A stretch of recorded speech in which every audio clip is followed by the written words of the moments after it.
भारत मालदीव विवाद के बीच अब हालात फिर नए मोड़ लेते दिख रहे हैं। तनातनी के बीच दोनों देशों के अधिकारियों की बैठक रविवार को हुई।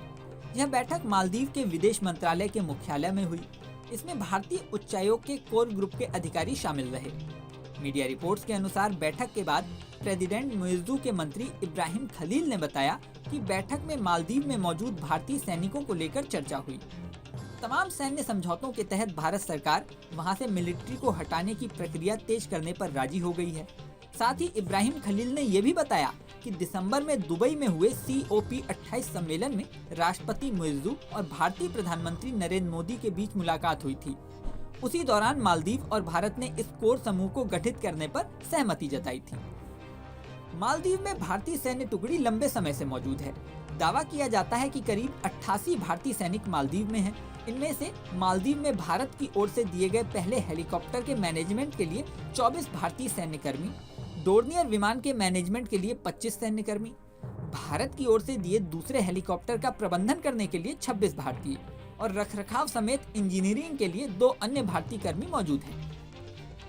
भारतीय सैनिकों का दल सबसे पहले 1988 में मालदीव गया था। मालदीव के तत्कालीन राष्ट्रपति मौमून अब्दुल गयूम ने तख्ता पलट का डर जताते हुए भारत से मदद मांगी थी। भारत से सैन्य दल वहां गया था और तख्ता पलट की कोशिशों को नाकाम किया था। इसके बाद भारतीय सेना वहां से वापस आ गई थी। साल 2010 और साल 2015 में भारत की ओर से खास हेलीकॉप्टर मालदीव को दिए गए। इनका इस्तेमाल मालदीव में समुद्री खोज अभियान और बचाव कार्य के लिए किया जाता है। 88 सैनिकों में ज्यादातर इसी के रखरखाव से जुड़ा काम करते हैं, लेकिन अब मुइज्जू सरकार इन सैनिकों को वापस भेज रही है। मुइज्जू सरकार ने यह फैसला ऐसे समय में किया है जब भारत मालदीव की 3 दशक से ज्यादा पुरानी दोस्ती में खटास आ चुकी है। इस खटास की शुरुआत पिछले साल नवंबर में ही हो गई थी, जब चीन समर्थक मोहम्मद मुइज्जू मालदीव के राष्ट्रपति बने थे। मुइज्जू को शुरू से ही चीन का करीबी माना जाता है। उनके प्रेसिडेंट बनते ही सवाल उठने लगे थे कि अब भारत के साथ संबंध कैसे रहेंगे।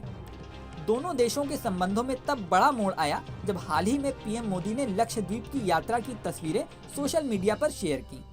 इसके बाद मालदीव के 3 मंत्रियों ने सोशल मीडिया पर प्रधानमंत्री नरेंद्र मोदी को लेकर आपत्तिजनक टिप्पणी कर दी, जिससे भारतीयों का गुस्सा भड़क गया। भारत में बायकॉट मालदीव ट्रेंड करने लगा और हजारों भारतीयों ने मालदीव के ट्रिप कैंसिल कर दिए। दबाव में आकर मालदीव सरकार ने 3 मंत्रियों को सस्पेंड कर दिया, लेकिन उसके बाद ही मुइज्जू चीन की यात्रा पर चले गए और वापस लौटते ही भारत से अपने सैनिकों को वापस बुलाने के लिए कह दिया।